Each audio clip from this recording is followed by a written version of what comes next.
I stood on my front porch, gripping the eviction notice so tightly my fingers ached. The paper trembled, though whether from my shaking hands or the evening breeze, I wasn't sure. The crisp black letters blurred in front of my eyes as I reread the words that made my stomach twist into knots. Eviction effective in 7 days. 7 days. 7 days to pack up 12 years of my life. 7 days to walk away from the house I had poured my soul into. I had picked every paint color, laid down the tile in the kitchen myself, and sanded and stained the deck one blistering summer with Adam when we were still happy. When I still believed that love and partnership meant something. Now, the house wasn't mine. The sheriff had been clear. The sale was final. And worse, Adam had sold it. I swallowed, my mouth dry as paper. It didn't make sense. He wouldn't do this. Not without telling me. Not without a discussion. Not without a fight. He knew what this house meant to me. And yet, there it was, his signature at the bottom of the legal documents. The ink had dried. The decision was made. And Adam was nowhere to be found. I had been calling him for a week. At first, I had brushed it off. He must be busy. He's stressed with work. But by the third day, dread had big asterisk N to creep in. And now it was consuming me. I yanked my phone from my pocket, my thumb moving on instinct to redial his number. Straight to voicemail. Again. I squeezed my eyes shut, willing the hot pressure behind them to disappear. I wouldn't cry. Not yet. Not until I had answers. The screen lit up with a new message. My heart lurched finally, but my breath caught when I read it. Everything will be explained later. That was it. Not I love you, not I'm sorry, not this is a mistake. Just 8 empty words. I stared at the message, my pulse hammering in my ears. I had spent too many nights making excuses for Adam, convincing myself that things weren't as bad as they seemed. That he was just distracted. That the growing distance between us was temporary. But this was something else entirely. I wasn't waiting for explanations. I turned on my heel, stormed to my car, and threw it into reverse so fast that the tires skidded against the pavement. The engine roared as I sped toward the city, my hands gripping the wheel until my knuckles turned white. I barely noticed the streets flashing past, my mind fixated on one destination, his office. 20 minutes later, I yanked open the glass doors of Harper & Mills, the law firm Adam had spent the last decade helping build. The receptionist's eyes widened the moment she saw me. Mrs. Reeves. Where is he? I demanded, my voice sharp enough to make her flinch. She hesitated, her gaze flickering toward the security guard standing near the elevators. I followed her glance, my stomach tightening. He's not here, she stammered. I stepped closer. Not here or not coming back? She swallowed, clearly debating what she was allowed to say. He hasn't been in all week, she admitted. We assumed he was sick or on leave. Sick? Leave? I let out a humorless laugh. Adam never missed work. Not for a cold. Not for exhaustion. Hell, he barely missed it when his father died. But now, suddenly, he had vanished? I turned without another word and strode past her desk, ignoring her startled protest. Mrs. Reeves, you can't. But I already had. I reached his office and shoved the door open. The sight inside made my stomach drop. It was empty. Not just messy, empty. No laptop on the desk. No stacks of legal documents. No framed wedding photo of us on vacation in Maine. The bookshelves were stripped bare. The drawers hung open, completely cleaned out. A hollow feeling settled deep in my chest. This wasn't just Adam stepping away for a few days. This wasn't normal. He was gone. I turned back toward the hallway, my breath shallow, and nearly collided with someone standing in the doorway. Trevor Mills. Adam's business partner. His best friend. His face was pale, his expression stiff as he looked at me. He knew something. The realization hit me like a slap. Where is he? My voice was sharp, unwavering. Trevor hesitated. That tiny pause was all the confirmation I needed. He wasn't surprised to see me. He had expected me to come. I don't know, he said finally, running a hand through his dark hair. He looked exhausted. Harper, I swear, I don't. I stepped forward, closing the distance between us. But you know something, don't you? A muscle in his jaw twitched. He avoided my eyes. What did Adam do? I pressed. Trevor sighed, his shoulders slumping slightly. It's complicated. I don't care, I snapped. He sold our house without telling me. He's not answering his phone. And now you're standing here looking like someone died. So explain. Trevor exhaled sharply, rubbing the bridge of his nose. I can't. Don't lie to me. My voice was shaking, but not from fear. From rage. He looked at me then, really looked at me, and something in his eyes shifted. Harper, he said, quieter now. I think Adam got involved in something bad. I frowned, my heartbeat picking up. What does that mean? Trevor hesitated again, then glanced around the office. He stepped inside and shut the door behind us. I didn't think much of it at first, he admitted, his voice hushed. A few months ago, Adam started acting different. More secretive. Distracted. And then, I started noticing discrepancies in some of our financial cases. I stared at him, unblinking. Discrepancies? Missing funds, Trevor said. Strange transfers. Unusual clients. A chill ran down my spine. How much? Trevor hesitated. A lot. I gripped the back of Adam's empty chair, trying to steady myself. You're telling me my husband was stealing money? I don't know for sure, Trevor admitted. But Harper, whatever he was into, it wasn't small. And now he's gone. Gone. And I was left behind to pick up the pieces. My phone buzzed in my pocket again. My stomach twisted as I pulled it out. Another message. From an unknown number. Stop looking for him. This isn't your concern. A slow, cold fear seeped into my veins. Someone else knew Adam was gone. And they didn't want me asking questions. Trevor must have seen my face pale. What? He asked. Wordlessly, I showed him the message. His face darkened. This isn't just about Adam anymore, he muttered. I swallowed hard, gripping my phone so tightly my knuckles turned white. I wasn't just dealing with a missing husband. I was dealing with something much, much worse. I drove home in a daze, my grip on the steering wheel so tight my fingers ached. My mind was spinning, a tangled mess of fear, anger, and confusion. Adam was gone. My house was gone. Our money, was it gone too? I pulled into the driveway too fast, tires screeching slightly against the pavement. The house stood there in the dim evening light, looking the same as it always had. But it wasn't mine anymore. I felt like an intruder just stepping inside. My hands were shaking as I pulled out my phone. I needed answers, and I needed them now. With trembling fingers, I opened my banking app. My stomach dropped. 0. Our savings, gone. Our checking account, empty. The college fund for Ava, wiped clean. I let out a ragged breath. My vision blurred for a moment before I forced myself to blink the tears away. I needed to focus. I needed to act. I scrolled through the transaction history, searching for anything that would tell me where the money had gone. And then I saw them, transfers.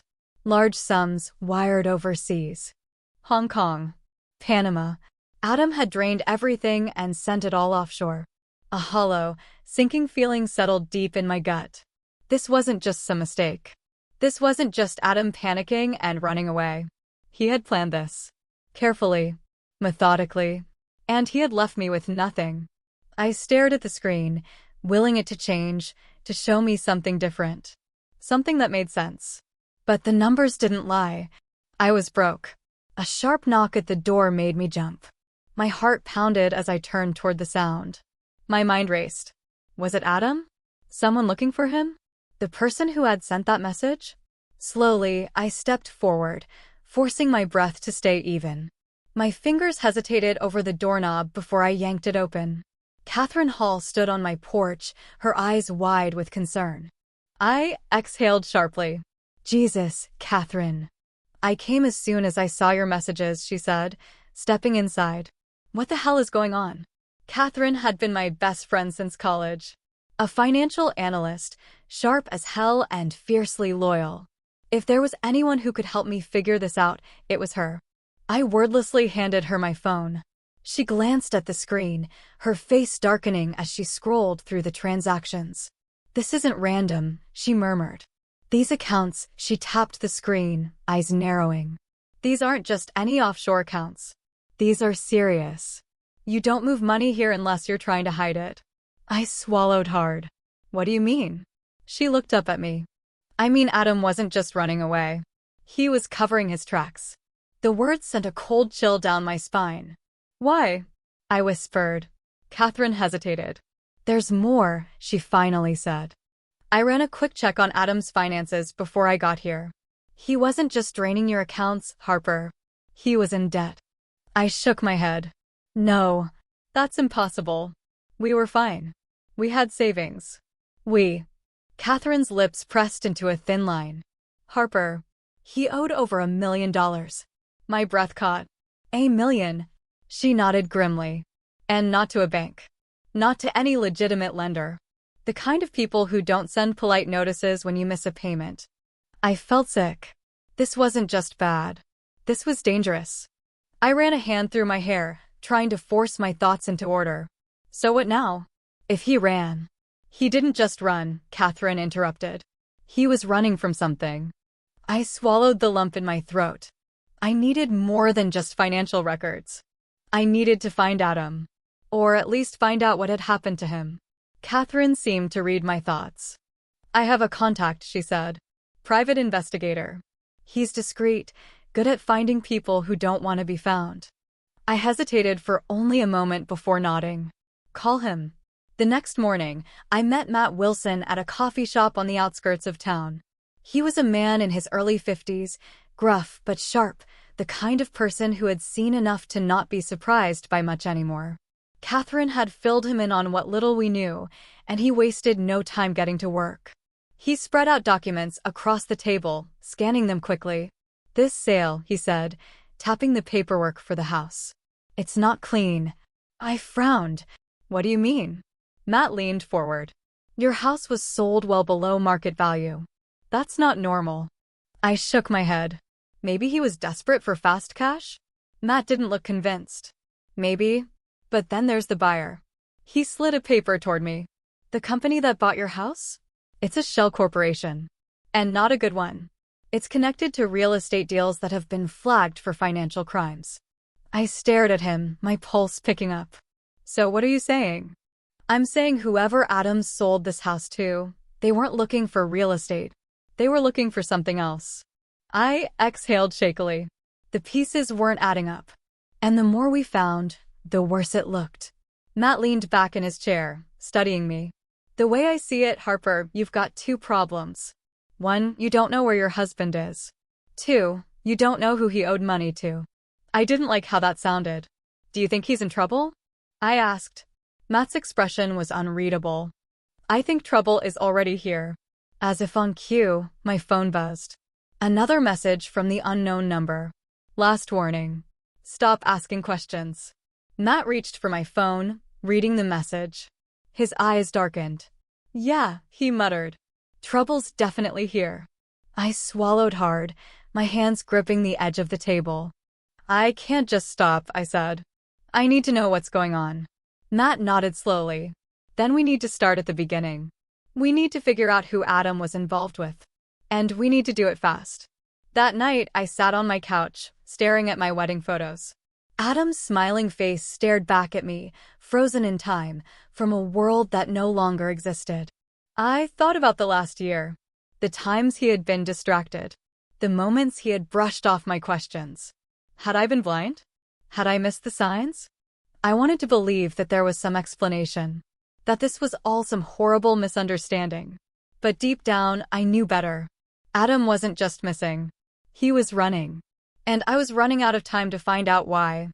I glanced at my phone again. The last message glowed on the screen. "Stop asking questions." But I wasn't going to stop. I was just getting started. The house felt different now. Colder. Every time I stepped inside, it was like I was walking through a place that had already stopped belonging to me. The walls still had the framed photographs of vacations and holidays. The couch still had the indent where Adam used to sit, but it all felt wrong. Like a stage set, abandoned after the final performance. I had spent the last hour sitting on the living room floor, surrounded by a mess of old receipts, bills, and financial statements, trying to make sense of something that refused to make sense. My husband had taken everything, our savings, our home, our future, and vanished into the wind, leaving behind nothing but silence and a growing sense of dread. Matt had called me earlier that evening with an update. "I ran a background check on the company that bought your house," he had said, his voice low. "It's not just a shady shell corporation. It's a front for money laundering. And it gets worse. Worse. My entire life had already imploded in the span of a week, and somehow, there was still room for it to get worse." "The financial records Catherine pulled?" Matt continued. "They show Adam moving large sums into offshore accounts. But I found something else. He wasn't just transferring your money. He was funneling funds from other people." I had barely been able to process that. Other people? Matt sighed on the other end of the line. Clients. Investors. Some of them high profile. Some of them the kind of people you don't cross. That was when the cold, heavy feeling in my stomach had settled in. My husband wasn't just running from financial ruin. He was running from someone who wanted their money back. And now I was in the middle of it. The next morning, I woke up to find my car had been broken into. The glass from the driver's side window crunched beneath my shoes as I stood there, staring at the wreckage. The glove compartment had been emptied, my registration papers and insurance tossed onto the passenger seat. Nothing seemed stolen except for one thing. The manila folder I had left in the center console. The one containing copies of Adam's bank transactions. I felt a sharp pang of fear, my breath hitching in my throat. Someone had been watching. Someone knew I was digging. I clenched my fists, forcing the fear down. I wasn't going to back off. If anything, this made me even more determined. Catherine picked me up an hour later, her expression tense as she looked at the shattered remains of my window. "We need to go somewhere safe," she said. We drove to a small cafe on the edge of town, one of those places where no one asked questions. Matt was already there when we arrived, a newspaper spread out in front of him, a cup of coffee going cold at his side. "I have a name," he said the moment we sat down. I leaned forward. "Who?" Matt pulled a folder from his bag and slid it across the table. "Owen Callahan." The name meant nothing to me. I flipped open the folder, scanning the pages of information Matt had compiled. "Owen Callahan runs a private lending operation," Matt explained. "But not the kind with legal contracts and friendly customer service reps. This is loan shark territory. If Adam owed him money and he couldn't pay it back, he could be dead," Catherine finished grimly. I swallowed hard. Matt rubbed a hand over his face. "I don't think he's dead. Not yet. If Callahan had already written him off, you wouldn't be getting warnings. They'd be cleaning up the mess, not trying to scare you into backing off." I exhaled slowly. "So what do we do now?" Matt hesitated. "I can try to get in touch with someone in Callahan's organization. See if they know where Adam is. But that's risky. These guys don't like outsiders prying into their business." Catherine shook her head. "There has to be another way." "There is," Matt said. "We keep following the money. If we can find out why Adam did this, what his endgame was, we might be able to figure out where he is." I looked down at the file in front of me, the black and white photograph of Owen Callahan staring back at me.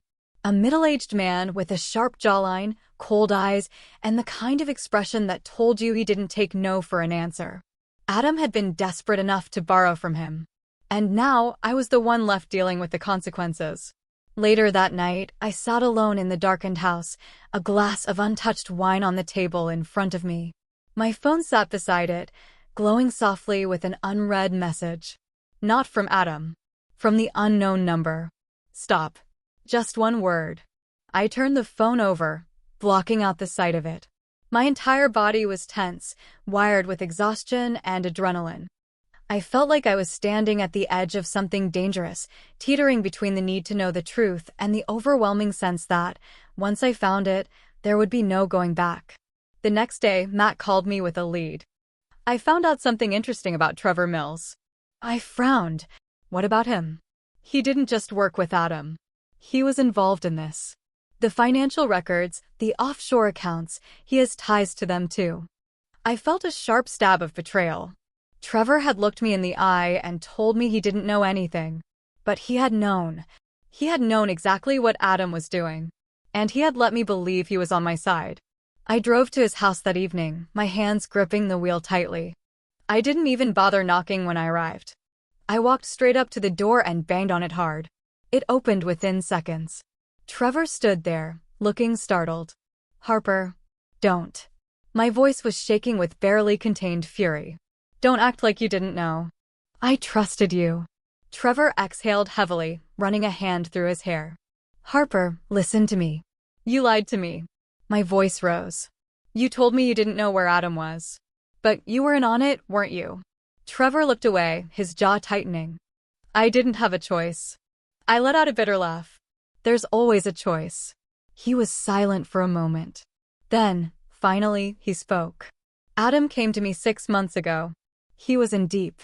He told me he owed Callahan money, that he had a plan to pay it back, but he needed me to help him move things around. He promised me it would be temporary." "Temporary," I echoed. "And then what?" "He vanished and left me to clean up the mess." Trevor swallowed hard. "I never thought it would come to this. I thought," he hesitated.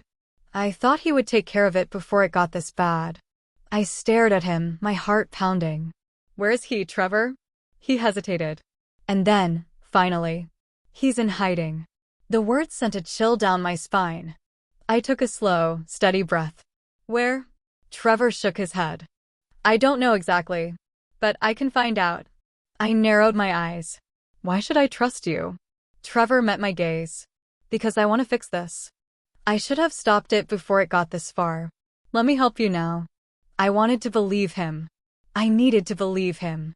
But trust was something I wasn't willing to give anymore. Still, I had no other leads. And time was running out. "Fine," I said. "Find out where he is." "And Trevor." He looked at me.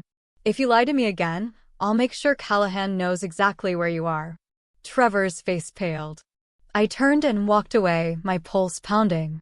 One way or another, I was going to find Adam. And when I did, he was going to answer for everything. I sat in my car outside Trevor's house long after I had walked away, gripping the steering wheel so tightly my knuckles ached. My heart was still hammering from the confrontation, my skin buzzing with adrenaline. Trevor had answers. He had always had answers. And he had let me believe he was just as lost as I was. I should have expected it. Trust was a liability in a situation like this. And yet, some naive part of me had wanted to believe that Trevor was different. That even if Adam had betrayed me, Trevor wouldn't. But now I knew better. The air in the car felt suffocating, thick with the weight of everything I had learned. Adam wasn't just gone. He was in hiding. He had pulled Trevor into whatever mess he had created, and now, one way or another, I was going to be the one who had to deal with the fallout. I turned the key in the ignition and drove aimlessly through the city, my mind racing through 100 different possibilities. If Trevor was telling the truth, if he really could find out where Adam was, I needed to be ready. I needed to know exactly what I was going to do when I finally saw him again. I pulled into the parking lot of an all-night diner, the neon sign flickering weakly overhead. I needed coffee. I needed space to think. The place was nearly empty, just a couple of truckers at the counter and a tired-looking waitress wiping down tables. I slid into a booth in the corner and ordered black coffee, my hands still shaking as I reached for my phone. Matt picked up on the second ring. "Tell me you've got something," I said, skipping the pleasantries. There was a pause. "I might," he admitted. "But you're not going to like it." "Try me." He sighed. "I went digging into Callahan's operation. Found something interesting." I waited, gripping my coffee cup. "Adam wasn't just borrowing money from Callahan," Matt said. "He was working with him." The words sent a chill down my spine. "What do you mean working with him?" "He was helping him move money," Matt said. "Callahan runs real estate scams, offshore laundering. Your husband was knee-deep in all of it." I closed my eyes for a moment, my breath coming out in a slow, controlled exhale. So he wasn't just in debt. He was part of it. "Looks that way," Matt said. "And I'm guessing something went wrong. Either he took money he wasn't supposed to, or he pissed off the wrong people. Either way, Callahan is looking for him, and I doubt it's for a friendly conversation. I opened my eyes, staring blankly at the chipped Formica table in front of me. None of this made sense. Adam had always been ambitious, sure. But reckless? Stupid enough to get into business with a criminal? That wasn't the man I had married. Or maybe I had never really known him at all. What about Trevor? I asked. He said he was going to try to find out where Adam is. Good, Matt said. But don't trust him completely. If he was involved in any of this, he's looking out for himself first. I already knew that. Let me know if you find anything else, I said before hanging up. I sat there for a long time, staring into my coffee. My mind kept looping back to the same thought. If Adam was running, that meant he still had something to lose. And if I could find out what that was, I could find him. I pulled out my laptop and started digging. It took hours, but eventually I found something. An old email account of Adam's that I hadn't seen before, buried in a forgotten folder in our shared cloud storage. I clicked through the messages, scanning them quickly. Most of it was nothing, junk mail, old work correspondence. But then I saw it. A message sent 2 weeks ago. Subject: urgent. From A. Reeves. To T. Mills. Trevor, I need more time. I don't have it yet, but I'm working on it. Just don't let them move forward until I get back. I can fix this. I just need a little longer. I stared at the message, my pulse racing. Trevor had lied to me. He knew where Adam was, or at least, he had been in contact with him far more recently than he had let on. I grabbed my phone, my fingers flying over the screen. Me, stop playing games. I know you talked to him. Where is he? I waited. No response. I clenched my jaw and typed again. Me, if you don't tell me, I'll assume you're working against me. And I'll make sure Callahan knows exactly what you've been up to. That did it. Trevor's response came almost immediately. Trevor, meet me at the storage units on 5th. An hour. I took a deep breath, my hands shaking. This was it. I got there early, parking across the street and watching the entrance. The place was nearly deserted, just rows of storage units behind a chain-link fence. A single security light flickered overhead. Trevor pulled up 10 minutes later, his car rolling to a stop beside mine. He stepped out, glancing around nervously before walking toward me. You came alone? He asked. I crossed my arms. Did you expect me to bring backup? He didn't answer. Instead, he pulled a key from his pocket and gestured toward one of the units. Come on. Every instinct in my body screamed at me not to follow him. But I had come this far. I wasn't backing down now. Trevor unlocked the unit and pulled up the metal door. Inside, it was nearly empty. Just a few stacked boxes, a single chair, and I froze. A laptop? Adam's laptop. I stepped inside slowly, my pulse pounding. What is this? Trevor ran a hand through his hair. He left it here for me. Said if something happened, I should hold on to it. I dropped to my knees, flipping the laptop open. The screen flickered to life. Password protected. Do you know the password? I asked. Trevor hesitated. Try Ava's birthday. I typed it in. Access granted. I swallowed hard, scrolling through the files. Hundreds of them. Financial records. Transactions. Offshore accounts. And messages. So many messages. I clicked on one at random. A conversation between Adam and Callahan. Callahan, I don't like delays. Adam, I just need a little more time. I'm moving the money now. Callahan, you're out of time.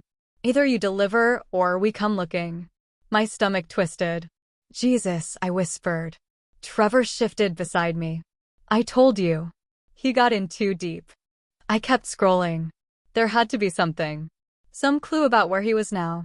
And then I found it. A final message. Sent 3 days ago. Adam, I'm going to the lake house. It's the only place left. I just need to disappear for a while. I stared at the words, my heart pounding. Adam had a lake house. One I had never known about. I turned to Trevor. Where is it? He hesitated for a fraction of a second. Then, finally, I'll take you there. I nodded, my mind racing. I was going to find Adam. And when I did, I would make him tell me the truth. No more running. No more hiding. It was time for answers. The drive to the lake house was long and silent. Trevor sat stiffly beside me, his fingers tapping against his knee, his eyes darting to me every few minutes like he was trying to gauge how much trouble he was in. I didn't give him the satisfaction of reacting. I kept my eyes on the road, gripping the wheel tight enough that my knuckles ached. He had lied to me. He had let me think he was just as lost as I was. But he had known where Adam was the whole time. And now I was done asking nicely. The road turned from smooth pavement to cracked gravel, then to dirt, winding deeper into the woods. It was dark out now, the trees looming around us, their shadows stretching across the ground under the glow of the headlights. The air smelled like pine and damp earth, and for a moment, it felt like the world had shrunk down to just this: me, Trevor, and the secrets waiting at the end of this road. "There," Trevor finally said, his voice tight. I followed his gaze. Up ahead, tucked between the trees, was a small cabin. It wasn't anything special, just a modest structure with a wraparound porch and a rusting metal roof, but my heart slammed against my ribs at the sight of it. Adam was here. I pulled the car to a stop, cutting the engine. The night was silent, the kind of deep, eerie silence that only existed this far from civilization. No cars, no city noise. Just the faint rustling of leaves in the wind. Trevor shifted beside me. "Are you sure about this?" I turned to him, my expression blank. "Get out." He hesitated, like he wanted to say something else, but he must have seen the look on my face because he shut his mouth and opened the door. I did the same, stepping out into the cold night air, gravel crunching under my boots. The cabin was dark. No lights in the windows. No sound from inside. If Adam was here, he wasn't making it obvious. I took a slow breath, forcing my pulse to steady, and started toward the porch. My legs felt tense, my muscles wound tight, like my body was preparing for a fight before my brain could catch up. I reached the door and hesitated just long enough to steel myself before I lifted my fist and knocked. Nothing. I knocked again, harder this time. Still nothing. I glanced back at Trevor, who was lingering a few feet away, arms crossed. He looked just as nervous as I felt. "Are you sure he's here?" I asked. Trevor nodded, but it wasn't convincing. "This is where he said he'd be." I didn't like the way he worded that. I turned back to the door and reached for the handle, testing it. Locked. I clenched my jaw. Fine. If Adam wasn't going to open the door, I'd find another way in. I stepped off the porch and made my way around the side of the cabin, my boots sinking slightly into the damp earth. There had to be a back entrance, a window left unlocked, something. And then I saw it. A side window, cracked open just slightly. I glanced back at Trevor. "Stay here." Before he could protest, I hoisted myself up, gripping the window frame and pushing it open the rest of the way. It slid up with a quiet groan. I climbed through, landing silently on the wooden floor inside. The cabin was dark and still. The air smelled like dust and pine and something else. Something metallic. I reached for my phone, turning on the flashlight. The beam cut through the darkness, illuminating the small living room. A couch, a coffee table, an old fireplace with a few logs stacked beside it. Everything looked untouched. Except for one thing. A glass sitting on the table, half filled with water. Someone had been here. Recently. I took a slow step forward, scanning the room.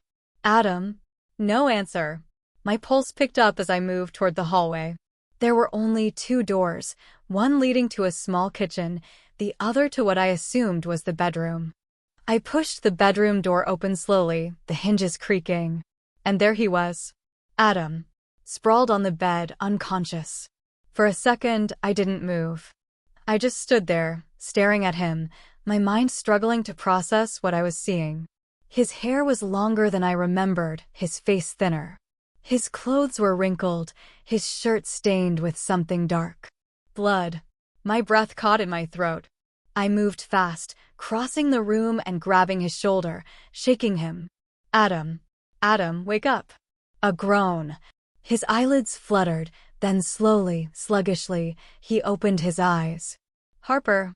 His voice was hoarse, like he hadn't spoken in days. I exhaled sharply, relief and anger crashing into me at once. Yeah, it's me. He blinked, dazed. Then, slowly, realization crept into his expression. His whole body tensed. You? What are you doing here? I let out a humorless laugh. What am I doing here? You sold our house. You drained our accounts. You disappeared. What do you think I'm doing here? Adam tried to sit up, but as soon as he moved, his face twisted in pain. He ked in a sharp breath, gripping his side. That's when I saw it. The blood wasn't just on his shirt. It was seeping through his shirt. Jesus, I muttered. You're hurt. Adam shook his head, teeth clenched. It's fine. It's not fine. My voice was sharp, but underneath it, panic was creeping in. What the hell happened to you? He exhaled shakily. It's not important. I narrowed my eyes. Adam. He closed his eyes briefly, like he was trying to summon the energy to deal with me. When he opened them again, there was something raw in his expression. Something I hadn't seen before. I messed up, he admitted. I thought I could fix it. I thought if I moved the money fast enough, I could. His voice broke off in a rough cough. He winced, hand tightening over his side. I sat on the edge of the bed, my anger still simmering beneath the surface, but my concern overpowering it. Fix what, Adam? What did you do? He swallowed hard. I took money from Callahan. I already knew that. But I let him talk. I was supposed to move it. Wash it. Make it clean. He let out a bitter laugh. But I got greedy. I thought, just a little off the top. Just enough to make it worth the risk. I stared at him. You stole from Callahan? He nodded, his face pale. Yeah. And now they want it back. A heavy silence settled between us. I dragged a hand through my hair, my chest tight. So what's your plan? Just hide here forever. Adam shook his head weakly. I just needed time. I have something I can use. Leverage. I frowned. What? He hesitated. Adam, I said, my patience gone. If you want my help, you tell me everything. Now. He looked at me for a long moment. Then, finally. I have proof, he said. Proof of everything. Callahan's operations. His offshore accounts. Everything. I inhaled sharply. If that was true, Adam wasn't just a man on the run. He was a dead man walking. And now, so was I. I stared at Adam, his words hanging in the air like a loaded G*N. Proof. Proof of everything. My pulse was a drumbeat in my ears, the weight of what he had just said pressing down on me like a vice. I had come here for answers, for the truth about why he had destroyed our life. And now I had it. But it wasn't just financial ruin or selfish betrayal. It was something far worse. Adam wasn't just a desperate man running from debt. He was holding on to something that could get him K*led. And now, because I had come looking for him, I was in the middle of it too. I took a slow breath, my hands curled into fists against my thighs. Where is it? Adam's jaw tensed. I can't. I grabbed the collar of his shirt and yanked him forward, ignoring his pained grunt. Where is it, Adam? His eyes darted toward the door like he was expecting someone to barge in at any second. When he looked back at me, his face was drawn, exhausted. It's not here, he admitted. I couldn't keep it with me. I stashed it before I ran. I let go of him and sat back. Where? He hesitated again, but this time I saw it. The moment he realized there was no more running, no more excuses. In a safety deposit box, he said finally. At a bank in the city. Under a fake name. Of course. That was why he had been stalling, why he had reached out to Trevor, why he had begged for more time. He hadn't been planning his escape. He had been trying to figure out how to use the evidence as leverage.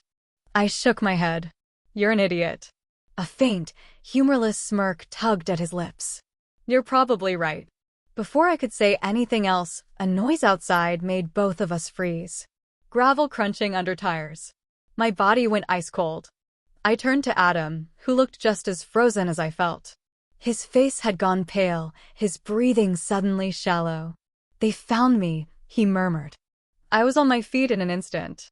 Who? But I already knew. The headlights cut through the trees, illuminating the cabin in an eerie glow. The car came to a stop, and for a second, nothing happened. Then, the doors opened.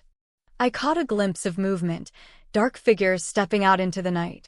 My stomach twisted. Callahan's people. My heart slammed against my ribs.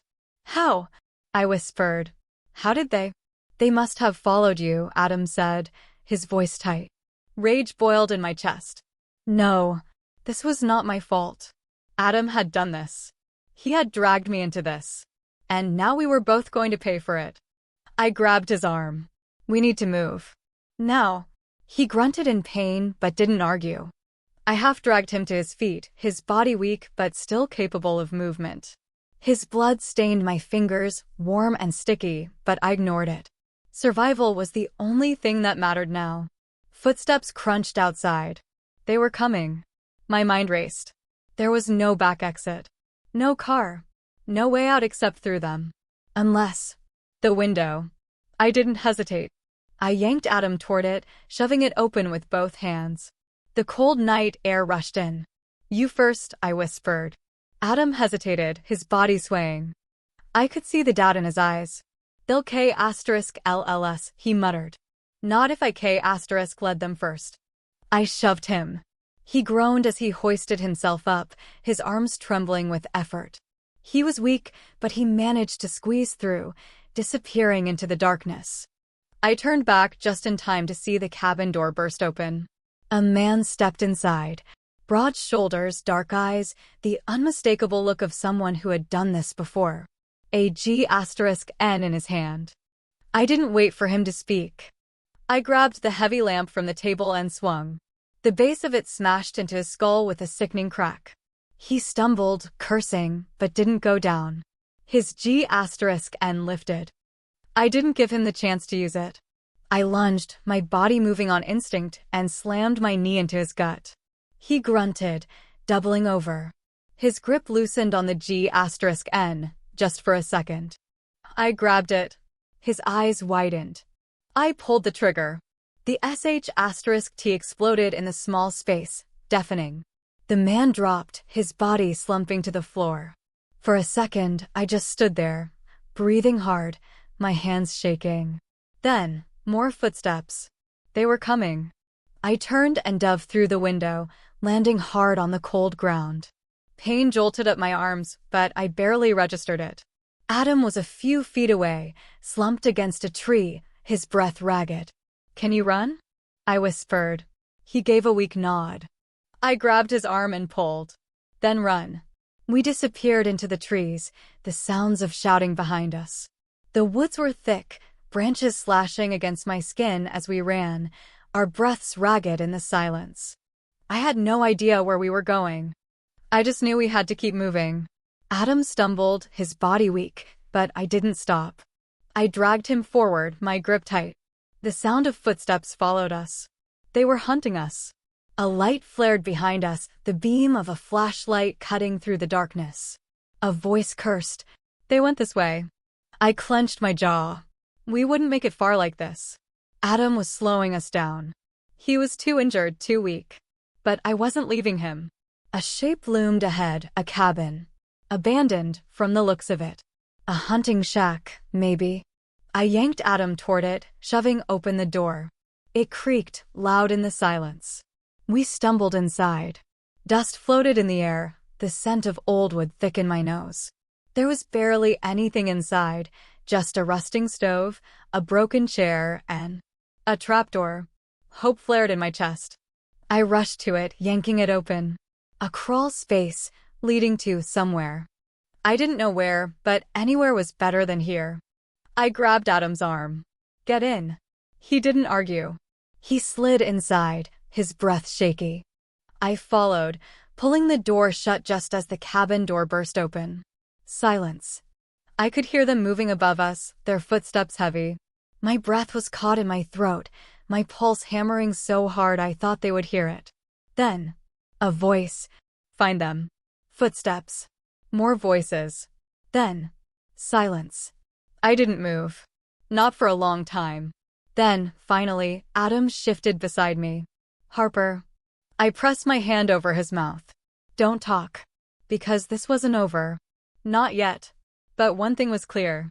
We had the proof. We had the leverage. And we had one chance to use it. It was time to end this.